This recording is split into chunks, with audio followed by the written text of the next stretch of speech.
everybody, this is Jorge from Mex Cali Fish Keeper. I know it's been a while since I've done a video.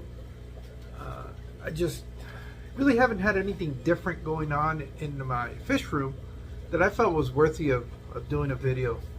The last thing I did, if you can see right up there, was I purchased an algae scraper. I got a video that I'm working on it.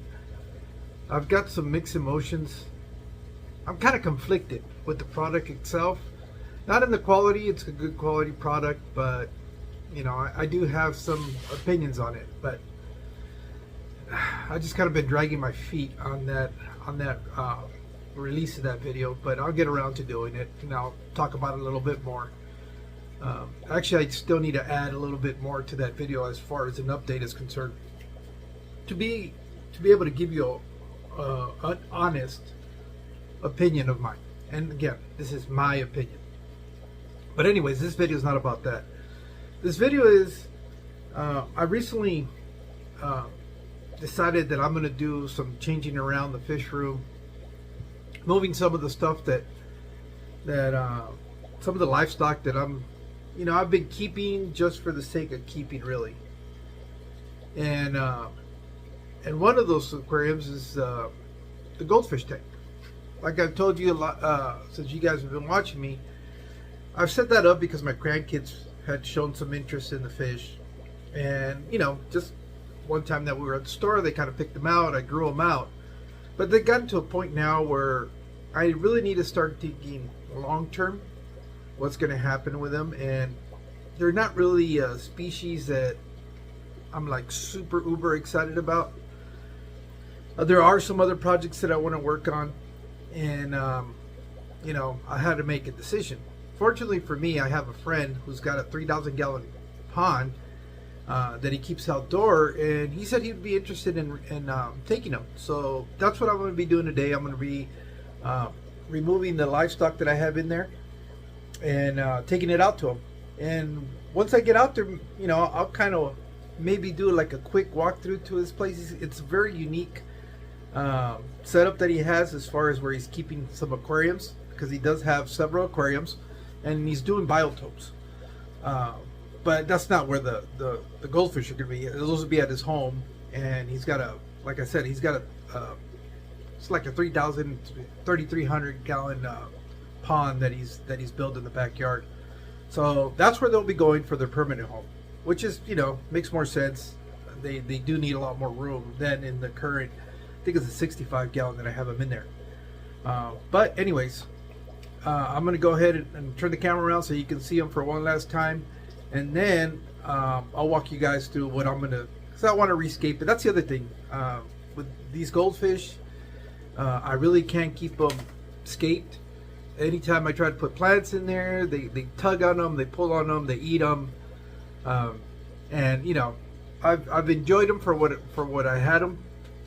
My grandkids have kind of lost interest in them, and that's really why I was keeping them.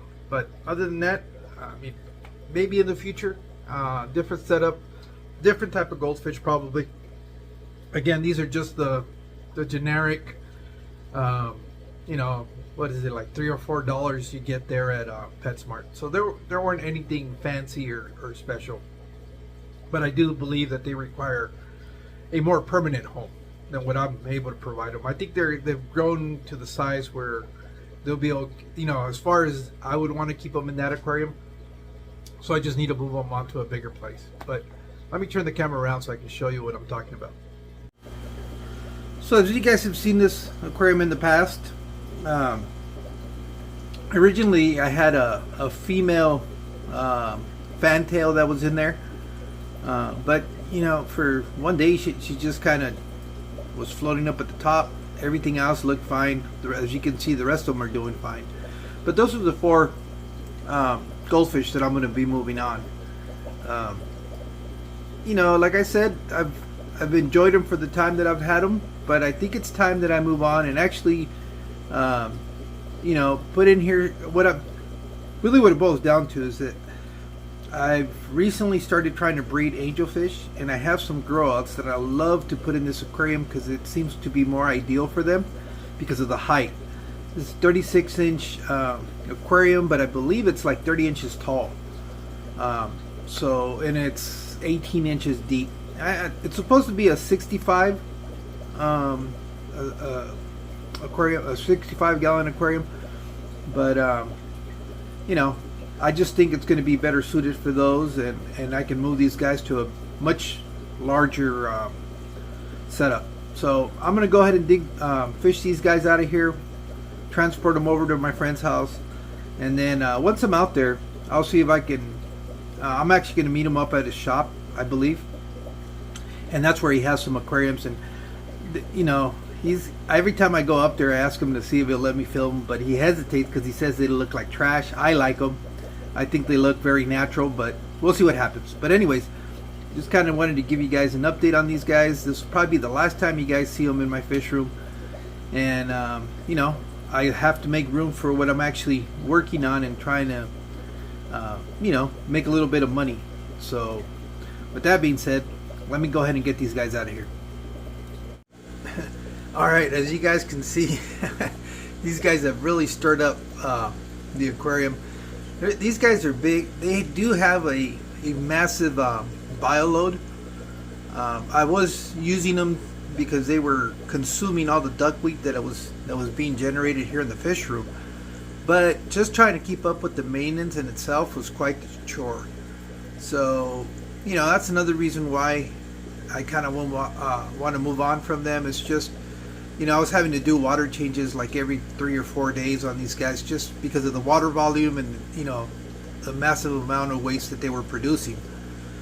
I just think I can find something that's probably a little bit more fits more of my style of aquarium keeping. So I was able to capture them out of there. I'm going to be transporting them in this bucket. Obviously I need to add a little bit more water to it, but you can get a good look at them, and I'm confident that they're going to a much better place as far as the enclosure or where they're going to be kept. Better than what I could ever provide them. I don't have anything quite as big. Well, I do have that 300, but I don't want to set it up for these guys. So I'm going to go ahead and have them move out to a pond and have them live out the rest of their life. So let me go ahead. I'm going to finish prepping this, and I'll show you guys when I get back to where I'm going to drop them off. All right, so I'm out here in Tacna, Arizona, where I came to drop off the goldfish for where they're going to go in the pond, but I'm at my friend's shop, and it's kind of interesting. He's got a milling facility, and so he's got all kinds of different cuts of wood. But I'll show you guys around so you guys can get an idea of some of the stuff that I've been looking at that is not necessarily intended for aquariums, but being that I'm an aquarium nerd, I couldn't help but notice this stuff. So let me turn the camera around so you guys can see. Alright, so this is my friend's shop, so know that word works. Like I said, it's in Tacna, Arizona. And out here, the first thing you get to see is that he's got a lot of trees that he'll take and mill and make some really live edge kind of boards. And I'll show you a little bit of that, because that even sparked some ideas to do possibly some stands for some aquariums maybe in the future. But anyways, as you can see, this is pretty much like a little gold mine of driftwood. Obviously he's got some tremendous pieces that are like really big, but imagine like somebody that had one of these huge aquariums. Yeah, I don't think there's anything that big, but this is all stuff that he's got laying around. This stuff is way too big for aquariums. This is more for either decorative pieces or eventually that he'll mill into something else. But along the stuff you find all these little gems, like stuff that's down there on the floor, like these roots here. This could easily be something I could use in an aquarium. You got all that stuff. You just got to use your imagination and find stuff. But even within the big stuff, you might find some of the smaller stuff. Let me go over here to the edge of this. and you know, just kind of look around in branches. If you, it's kind of cool because like here's a piece that I could easily see using in a setup, something like this. You know, just there's just so much stuff.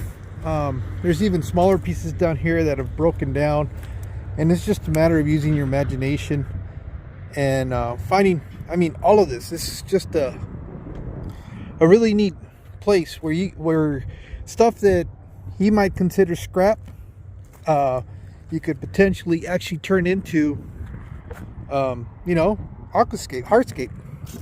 So just kind of wanted to show you that. He's got the whole yard back here too. A lot of the stuff he's keeping the bigger pieces, and I'll show you why he's doing that. So let me go ahead and walk over there to the shop, and I'll show you what I'm talking about. Okay, so we're back over here where he has the shop set up. A lot of the wood that he's using is stuff that is locally sourced here in Arizona. You'll see a lot of eucalyptus, mesquite, that kind of type of wood. But anyways, what he does is he'll take these tree trunks like the ones that are laying down there. He'll run them through his mill and be able to produce boards that look like this. And what I was thinking, these would make some really neat tops for aquarium stands. And you know, he's got all different kinds in here, different lengths that I think would just be very neat and unique. And every time I come in here, like imagine this piece here, especially when they use a lot of the epoxies, and you can fill in those and really create some really neat looking tops for you know, aquariums or even tabletops, shelves, you know, all that kind of stuff. So it's all different kinds of lumber that he's has in here. He's got some really unique cuts like that in there. You know, different sizes. Obviously prices vary on the size that you want and stuff like that, but you know, I like coming here just even for inspiration, really. I've actually purchased a slab of one of these to make a mantle for the fireplace. That's the top shelf. So, you know, it's just a little bit of what he's got going on in here. He's got wood everywhere. It's just a matter of walking through the piles and seeing stuff that you might like. This is the back side of the shop. I'll show you guys that real quick. That's the train going by. And in here he's got all the equipment. You can tell he's a fish head. This is like a corner. This is some of that same lumber that he's using. And he's setting this up for a house. But I was thinking, man, that could be something that you could do for, like, I like to do the bowls. Something obviously not to that scale, but something, you know, that looks a little bit more better quality. And so he's got all his equipment in here for cutting pieces down. You can see where he's working on some stuff. He's got some raw edges. You know, you could find pieces like this that could potentially be used as hardscape. I mean, it's just, for me, I just see endless possibilities.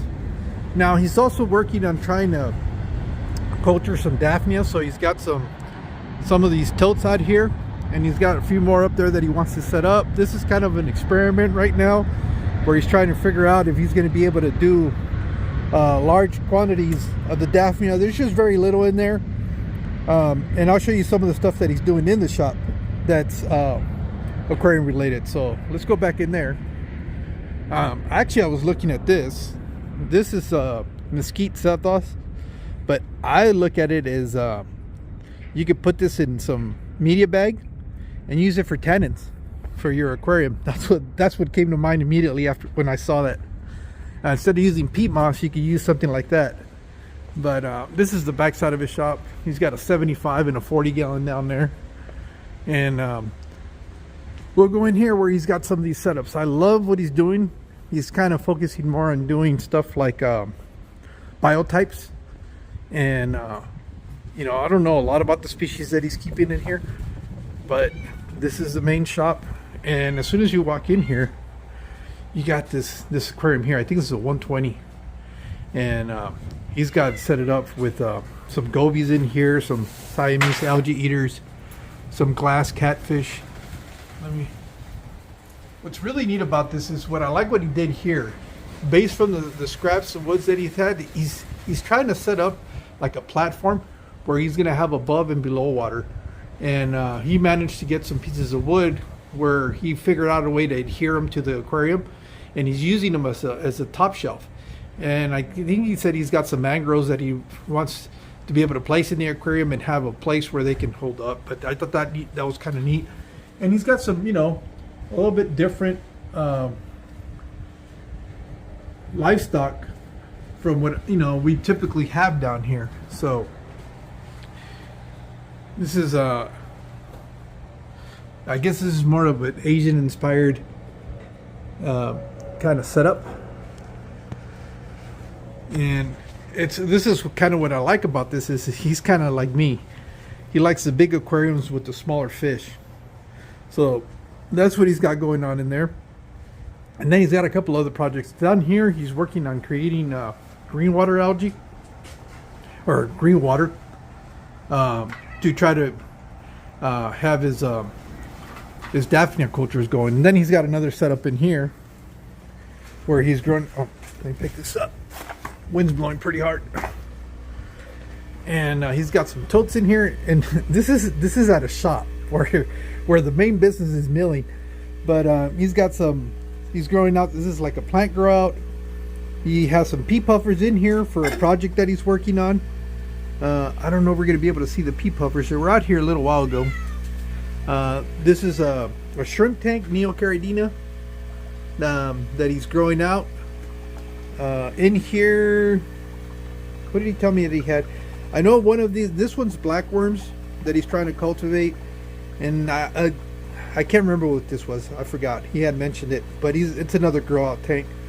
And then you can see that he's got some Daphnia in here. These are his cultures that he's working on. You can see some more in here. So he's taking a lot of that. This one he said it crashed on him.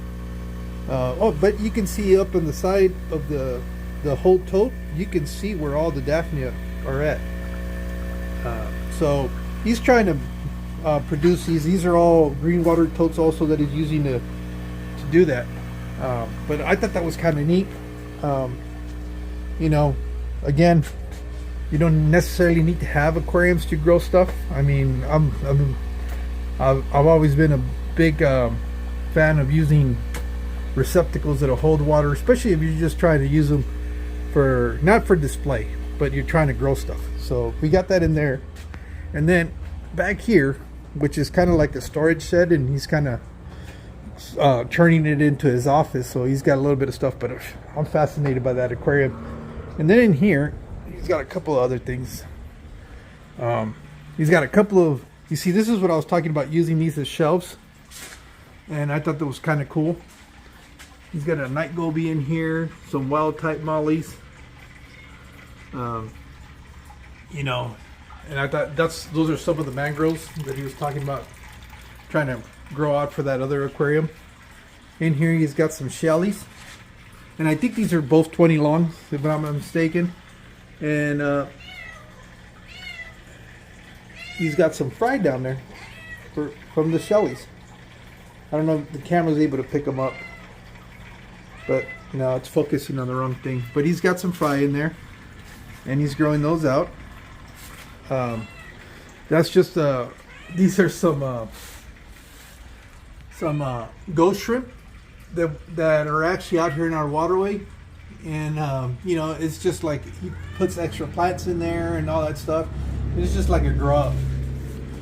And then he's got this other aquarium in here, which is kind of cool. This is more of an African inspired aquarium. He's got some crebences that have bred in there. He's got some upside down catfish that are in there. He's got like 3 different species of upside down catfish in here. He's got the Congo tetras that you can see in there. And I forgot what's, I think this is a nightingale. But you can see the female crebences. Look at how lit up she is. And I think she's got fry or eggs in the bottom of there. They've kind of burrowed under that piece of driftwood. What's up, buddy? And you can see where all that stuff has been dug out of there. And you know, they're having more babies. These are all fry that just grew out from the very first batch that he had. He's got a really cool elephant nose,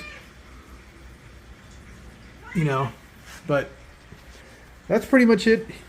He's invited me to come back once he gets, all of this is a work in progress, where he's trying to set it up, where he's going to kind of slowly convert it into his fish room. And you know, it's kind of cool because he works here all day long, so he'll be able to not only do his regular work but also enjoy, you know, his fish. So I thought that was kind of neat. It's always amazing where you'll come across some of these fish rooms and stuff like that. Like I said, it's Sonora Woodworks out here in Tacna, Arizona. He's about 33 miles from town where I live. So he's kind of in between, not in between, but if you're driving from Yuma to Phoenix on Interstate 8, that's where you would find the business here. So, you know, I figured I'd share this with you guys because I've always found this really unique. And, you know, just kind of let you in on a little bit of what we have out here in the desert. So, you know, I'll catch you guys back at the fish room, and I'll show you what I'm going to do with the aquarium that I've removed those goldfish from. So, catch you guys in a bit.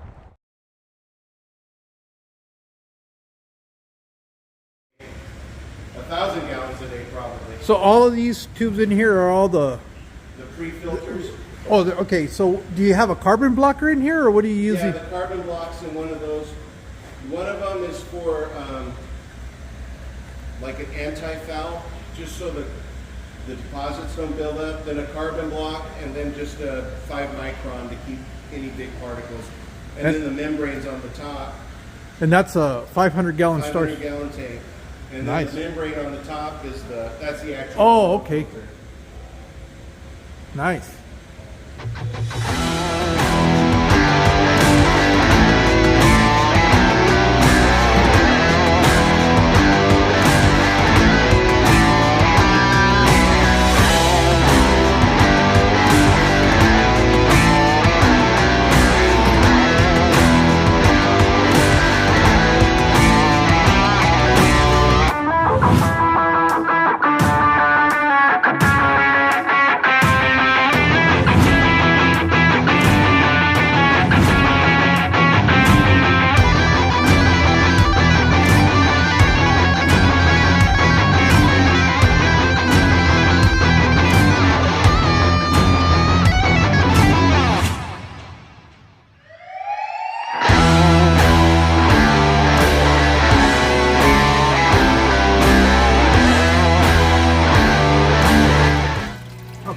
So I'm back in the fish room after dropping off the fish over there at my friend's Charles place, the shop that I just kind of showed you. So, like as usual for me, I got in here and I got to working and not, you know, just did not pay attention. So I started doing a little bit of maintenance on this aquarium. Let me turn the camera around so I can show you what I'm talking about.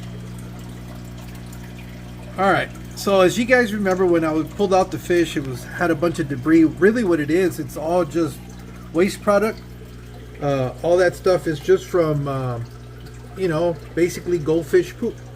And you can still see some areas back in there. I already started siphoning out some of that. So I'm going to try to get rid of as much of that as possible. This is working on the second bucket. And try to lift some of that. I think I'm going to pull some of these rocks out because they got buried over the time. And I also, well, as you can see, this is my half effort aquascape. I was having a hard time. Actually, what it was, I was being very impatient and just wanted to get done so that I can start running the filters to clear up the water. And well, that's what it's like right now. I'll make sure I record this tomorrow in the morning once the filters have been running for a while. Let me see if I can do a close-up of it. That's probably a better look. I'm not 100% sold on that piece of driftwood in there. It's actually a natural cave that I've made for a pleco that's in there. So for me, it's more important that it functions more as a home than is a statement piece. But either way, I do need to do a little bit better effort or job of scaping this. This is just kind of very nonchalant. I don't know. It's going to serve its purpose. I don't want to go too hardcore because, again, it's going to be a grow out tank, and eventually I'm going to have to fish. I'm going to have to pull angelfish out of there, and I'm just going to tear it up. So I just did. Basically, I found some Neocaridina shrimp that must have hitchhiked in there when I was moving plants from previous times. So the rock piles are really more for them.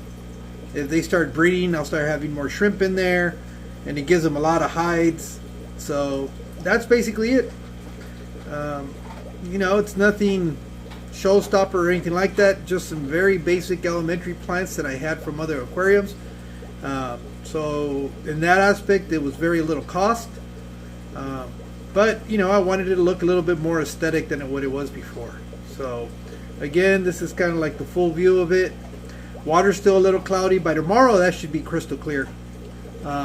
So that's it for right now. Well, I just want to thank you guys for, you know, the constant support and just, you know, watching what I do.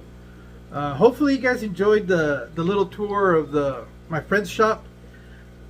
You know, is it fish related? Maybe, but I thought it was still pretty interesting to see what he's got going on over there. I asked him if he was possibly in you know, interested in shipping some driftwood and stuff like that. He said it's something he might consider and look into it. So who knows? He does have a Instagram page which is called Sonora Woodworks, and I don't know if he has a website. I'll have to look that. If he does, I'll put a link down there. But again, what I thought was really neat is imagine building some racks like these that are up here, but instead of just using, you know, your regular 2x4s, maybe you could use a little bit of live edge, you know, lumber, which would make it a little bit, you know, more aesthetic pleasing. But you know, it's something to consider. It's not some of the cheapest stuff you can buy out there when it comes to building racks. So if budget is a concern, that might be might be the best option. But if you're just doing a showcase piece that you want to have somewhere where it looks really nice, well, I think it's well worth the money. So like in my case, it'd be real hard to justify spending that much money on just tops or shelves. But maybe for the 300, where I wanted to be a little bit more of a showstopper, that could be a possibility. But who knows? I still need to patch that thing up and get going with it. But other than that, I just want to thank you guys, and we'll see you in the next one. You guys take care.